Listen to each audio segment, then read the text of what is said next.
terminology, but now it's gone farther than that. Well, tell me about the evening. Well, we just finished dinner. We were at their restaurant going through to the back bar, and Ginger said she had to use the restroom, so she went off to use the restroom. Phil. Yes, Your Honor.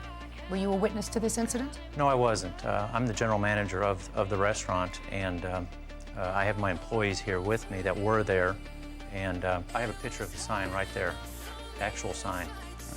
It says, "Hey, the fire marshal says do not stand in the aisle." Doesn't look like a very serious sign, sir. You want to know why it doesn't look like a serious sign? Because there's misspelling in there. You know, it doesn't look like a fire marshal sign. It's not an actual fire marshal sign. It's just, in our concept has that kind of wordage on their menus and all that kind of thing. Just a suggestion to you, and I know it's gratuitous, but if you want somebody to take a sign seriously, you don't spell says, S-E-Z. If you want them to take it seriously, you make it look like a serious sign, like it's a joke. All right, let me hear from you, up here. Your name, sir? Alex Spiegel. Alex Spiegel. Mr. Spiegel, you want to tell me you are the doorman or whatever? I'm the doorman here, yeah. Tell me about your recollection of the evening. Okay, on the night, I was standing next to the stairs where the yellow stairs were. And when I turned around, this gentleman was standing in the aisle. And there was, like manager said, the night was pretty slow, so there was nobody else standing there. So I asked him once if he could move. Why? Because, well, first, it is... There's nobody else standing there. Because the waiters have to get food from the kitchen to the tables, and they have big trays, and it's a law. It's a fire marshal said, you know, we'll be in trouble if fire marshal comes in and there are people in the aisle. So I turn around, I ask the gentleman if he should move, and he very rudely says, "I'm not moving until you get the rest of these people to move." I look around and said, "There's nobody else there." I said, "Sir, you got to move." He goes, "I'm not moving until my..." So you looked around and there wasn't anybody else standing there? Not in the aisle, no, ma'am. Well, were there a lot of other people around there? Oh, of course, it was a restaurant, but... How many other people were around there? Upstairs, maybe 100, maybe. And he was standing there all by himself in the aisle, according to you? Yeah, basically. He was standing right under the sign, actually. He was standing right in the middle of the aisle, which is about 4 feet, and he was standing in the middle of it, just with his, Wasn't doing anything wrong? No, not at all. Did he tell you he was waiting for his girlfriend? So? And what happened? I gave him, I said, okay. I said, he answered twice rudely, like he's not moving. I said, okay, then you have to leave, because he's getting a little aggressive. No, just a second. How was he getting aggressive? Well, he was answering in, like, really foul language, I guess, you know, I don't want to say it, but he was answering that I ain't moving until you get the rest of these people to move.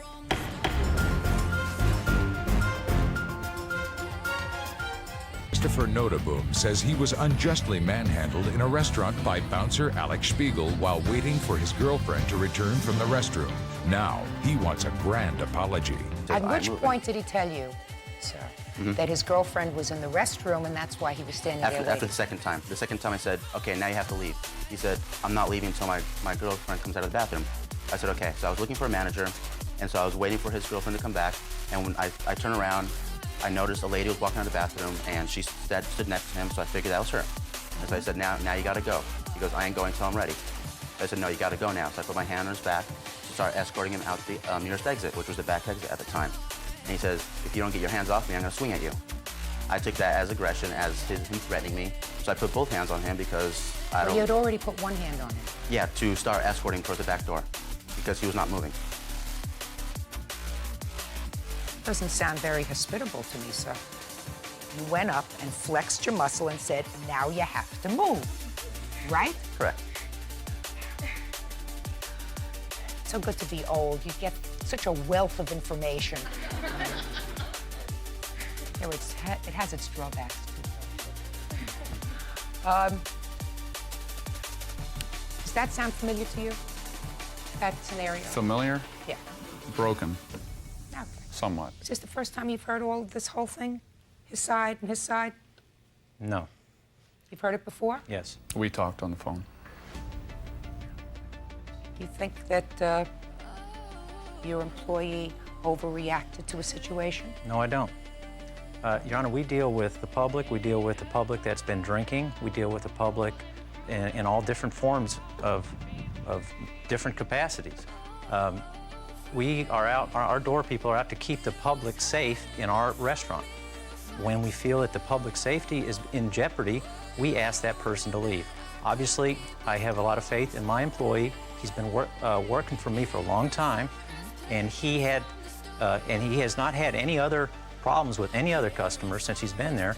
He felt that this was a safety violation and to the public safety.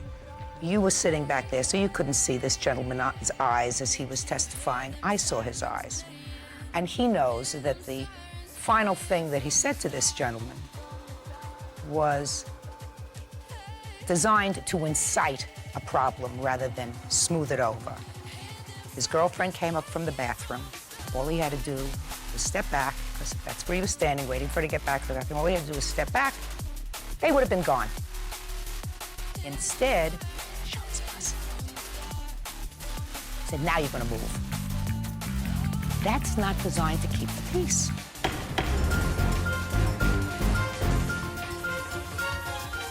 He called you up for an apology. It would have seemed to me to be nothing but good business.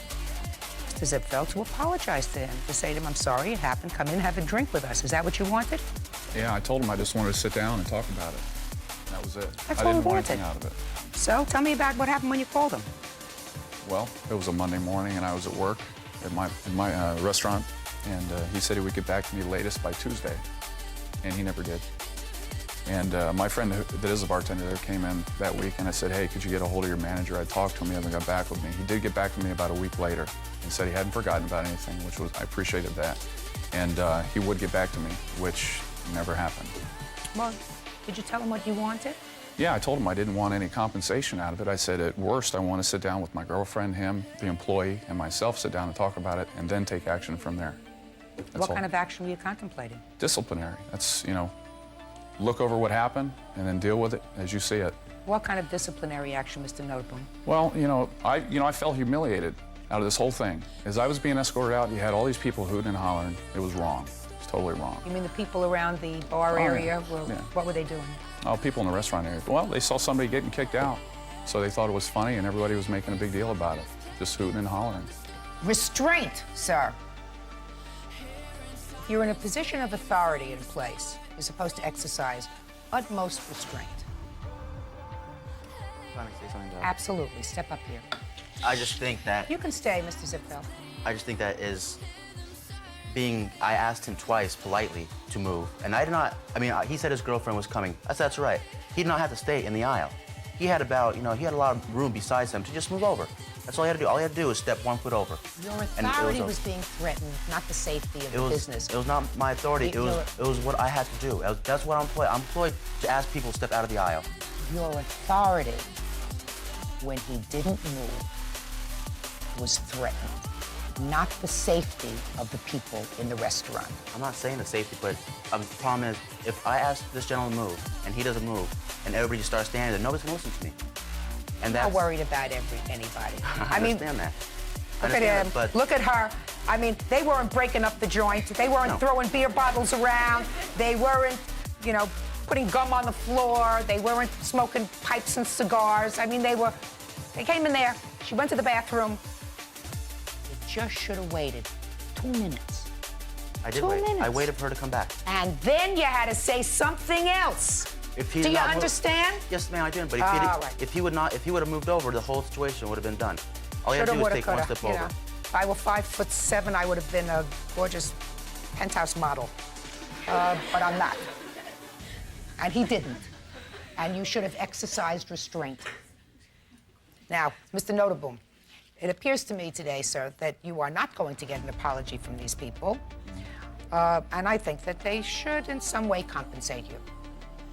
Because I think they were wrong. I think that that's what you want. You want an apology in the form of something, right?